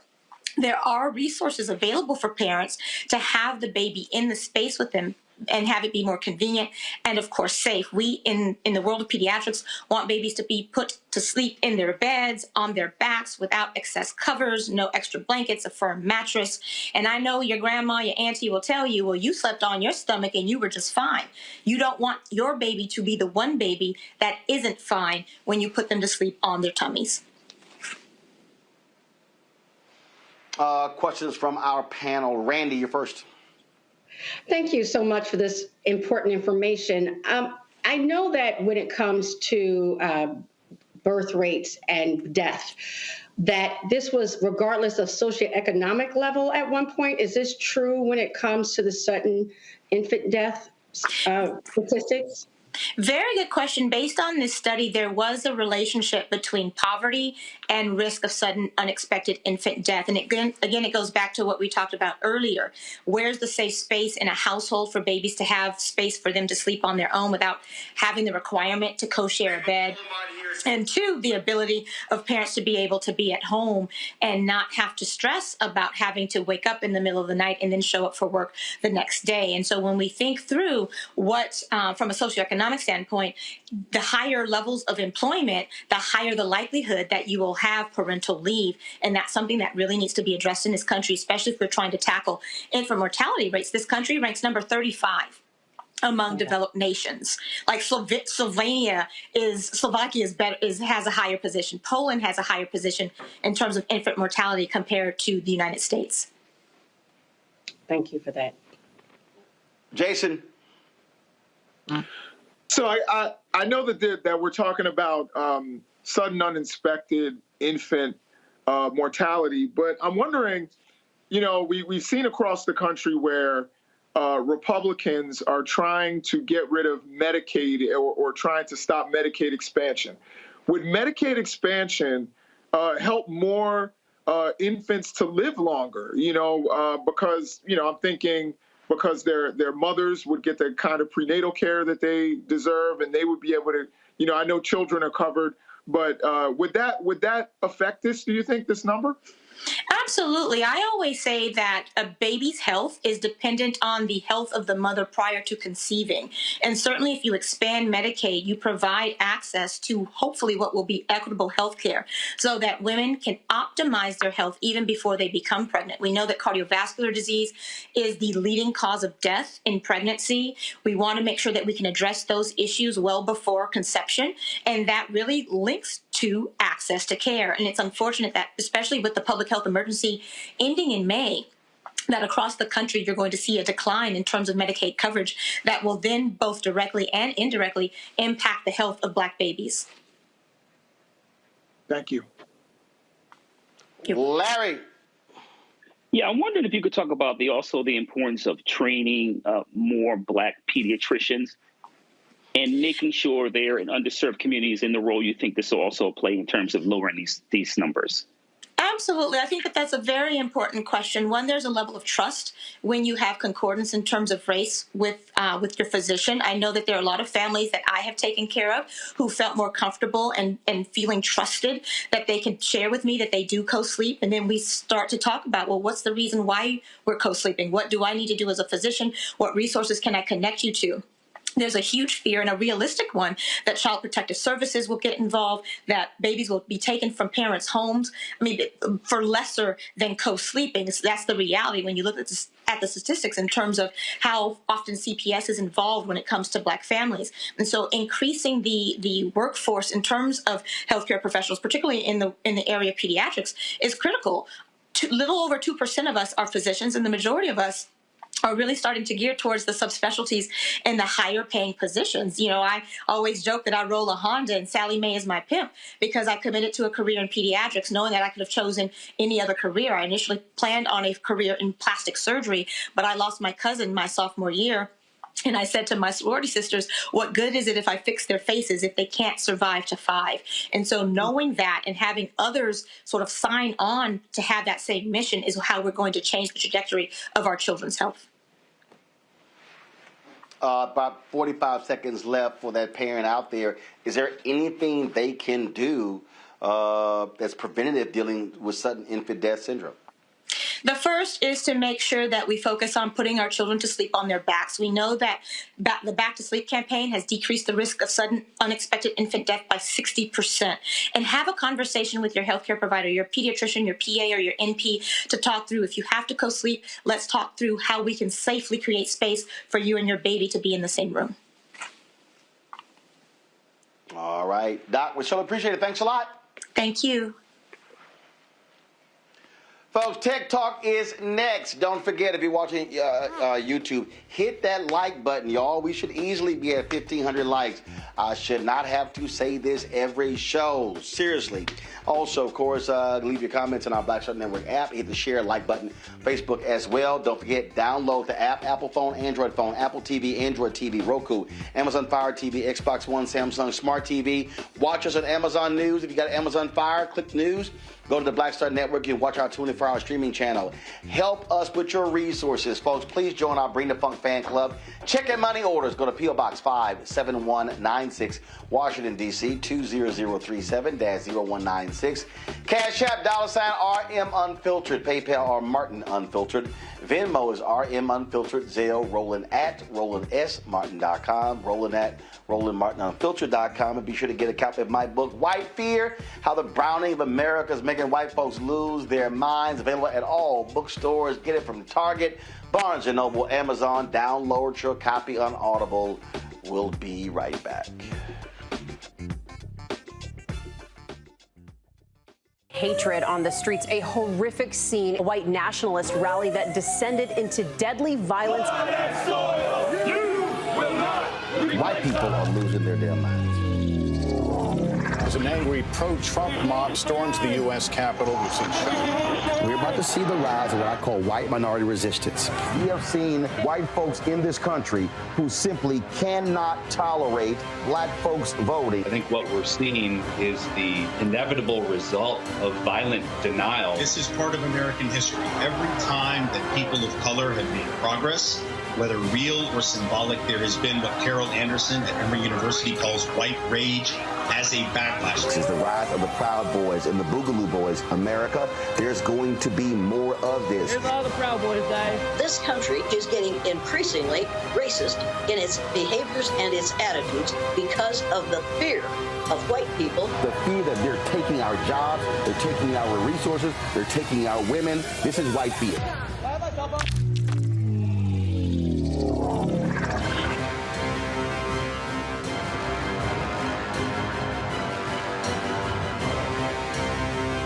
Pull up a chair, take your seat.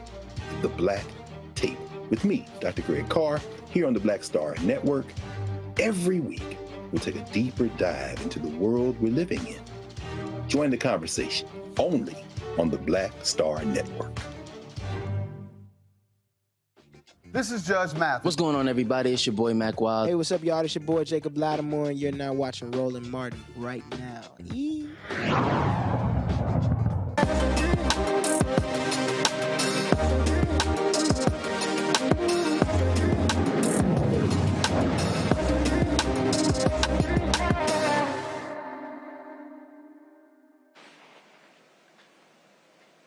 All right, folks, growing up, we all had the ebony pictorial history of black America to learn about black history.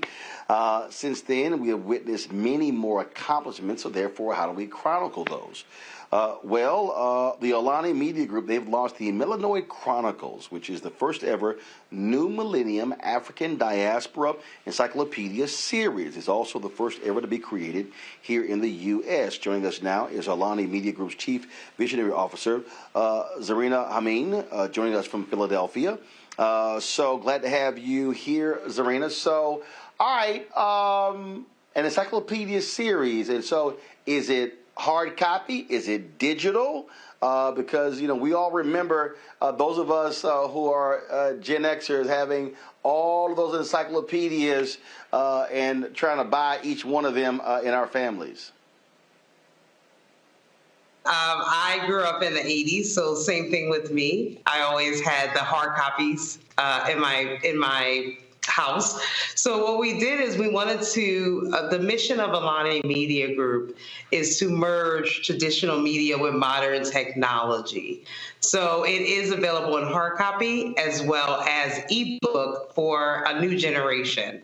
So if they have to do book reports in schools and things like that, they can always just kind of go and download it. But it's also available for generations like me and yourself, where you can get it as a hard copy as well as a box set. How have folks reacted to it? Because again, if you didn't grow up with this, you'd be like, I'm sure the encyclopedia, what the hell is that? Yeah. And that's exactly it, is that it's been a loss, it's kind of a lost culture at this point. You don't have people giving encyclopedias anymore. So I wanted to bring that back.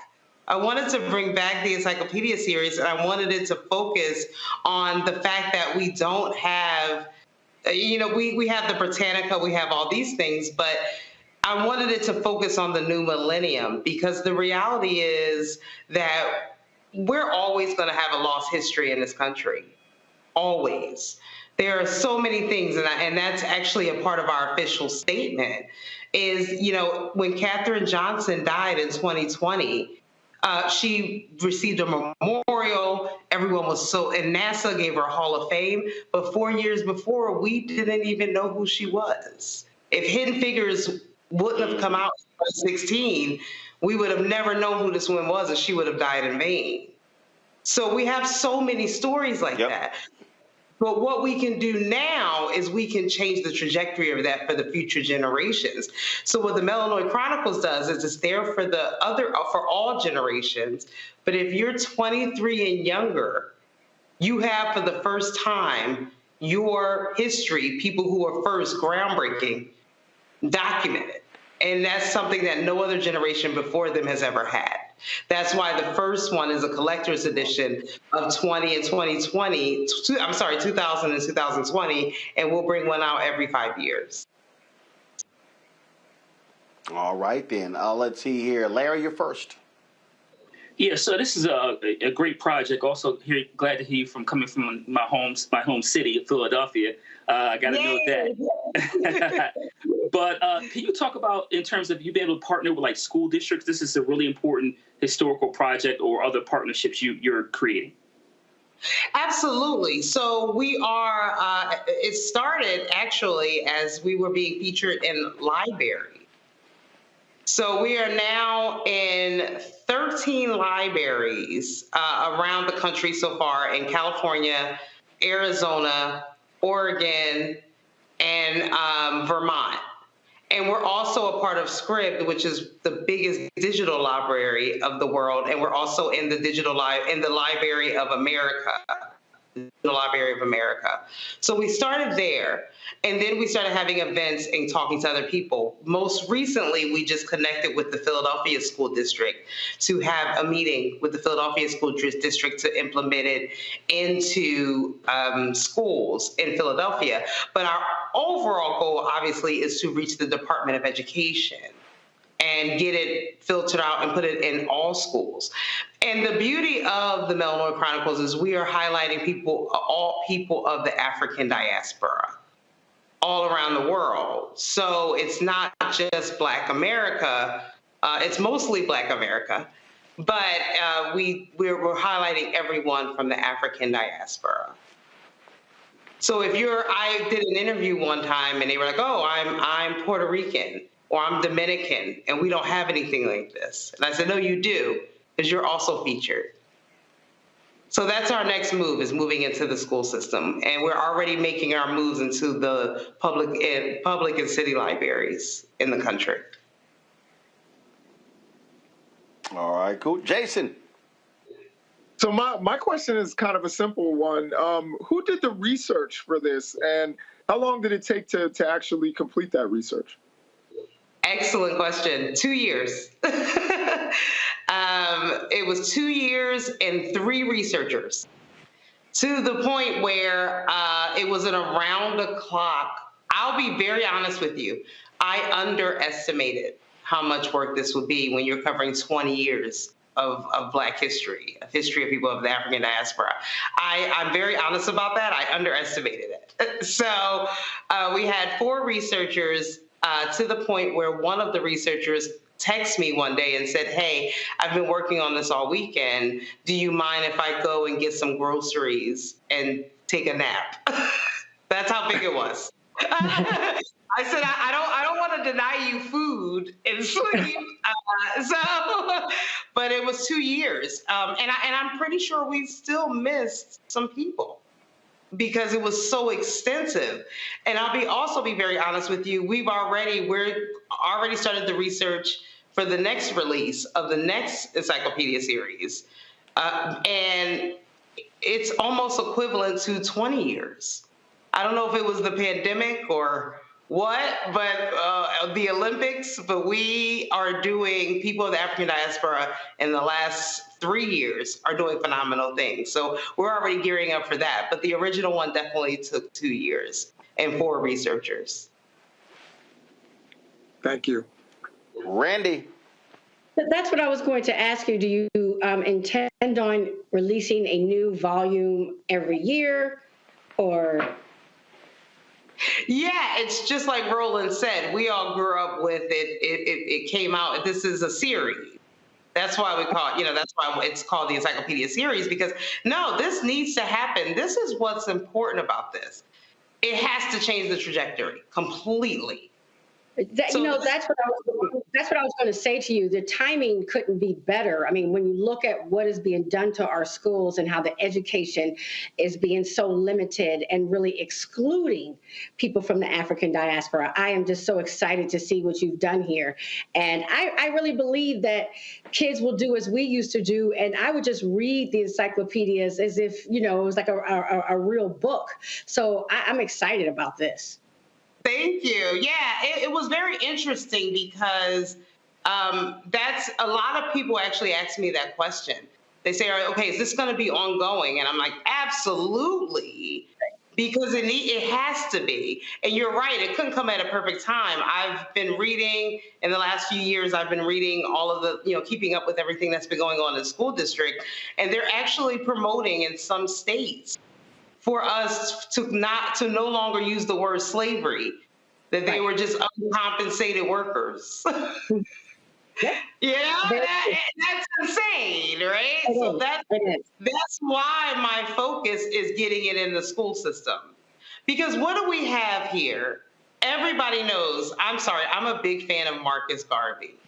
And Marcus Garvey said it best, if people who don't know their culture, and we see that play out every day in our society, are lost, completely lost. If you're only told that you were slaves and that you were oppressed, no, there was so much more. But again, we're going to be spending the rest of our lives finding out all the stuff from the past.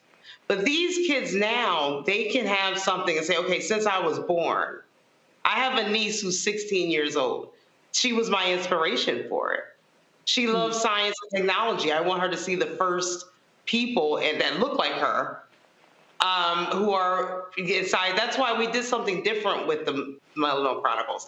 We all know our encyclopedia series are alphabetical. We decided to do it through category. So if you look at it as science, technology, sports and entertainment, government, politics, we wanted to do it in categories because I knew that my niece would immediately go to the science and technology category and see all the people that look like her who are doing these amazing things since she was born. She was born in 2006. Fantastic. So I'm really excited about it, and I want to push it through as much as possible. But you're right. We have to get it in the education systems immediately because they are trying to change the rules where they're completely trying to abolish our history because they can't face it because it's too dark for them, what they did. Well, you made a point about understanding Marcus Garvey. This network is called Black Star Network, which is actually named after the Black Star cruise line that Marcus Garvey, his goal was to connect Africans to the people of African descent to the African diaspora. Of course, our goals do the exact same thing with media. So we certainly here understand who and appreciate who Marcus Garvey is. We appreciate it. Tell people where they can actually find your encyclopedia. Absolutely. So and you can get it in hard copy and ebook. So the website, you can go to our Facebook, our Instagram. It all has our website, our YouTube. And then at the bottom, you can go to amgroupllc.biz/Melanoid Chronicles.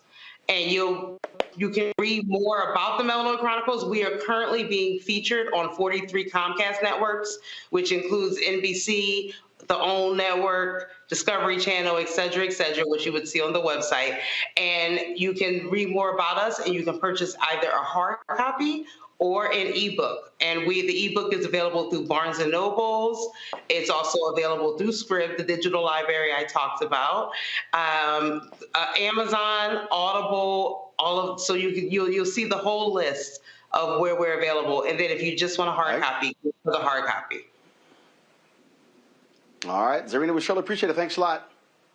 Thank you. Thank you, everyone. Have a good one. Larry, thank you very much. Larry, Randy, and Jason, I certainly appreciate you joining us on today's panel. Thanks a bunch. Folks, I am here in New York. I did the Breakfast Club today. It will air tomorrow. Also be doing Ebro in the mornings. Also sitting down with Vlad TV. Also been taking some meetings with the ad agencies. Met with Group M today. Thanks a lot, Errol. Take care. Publicist tomorrow.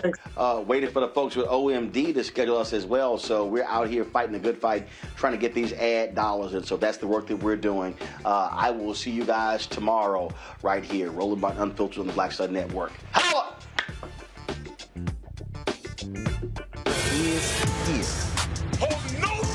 I'm real revolutionary right now. Support this man, Black Media. He makes sure that our stories are told. Thank you for being the voice of Black America, Roland. Stay black. I love y'all. All momentum we have now, we have to keep this going. The video looks phenomenal. See, this difference between Black Star Network and Black-owned media and something like CNN. You can't be Black-owned media and be scared. It's time to be smart. Bring your eyeballs home. You dig? Pull up a chair. Take your seat. The Black Tape with me, Dr. Greg Carr, here on the Black Star Network. Every week, we'll take a deeper dive into the world we're living in. Join the conversation only on the Black Star Network. Hi, I'm Dr. Jackie Hood Martin, and I have a question for you. Ever feel as if your life is teetering and the weight and pressure of the world is consistently on your shoulders? Well, let me tell you, living a balanced life isn't easy. Join me each Tuesday on Black Star Network for A Balanced Life with Dr. Jackie. We're all impacted by the culture, whether we know it or not. From politics to music and entertainment, it's a huge part of our lives, and we're going to talk about it every day right here on The Culture with me, Faraji Muhammad, only on the Black Star Network. I'm Deborah Owens, America's Wealth Coach, and my new show, Get Wealthy, focuses on the things that your financial advisor and bank isn't telling you, but you absolutely need to know. So watch Get Wealthy on the Black Star Network.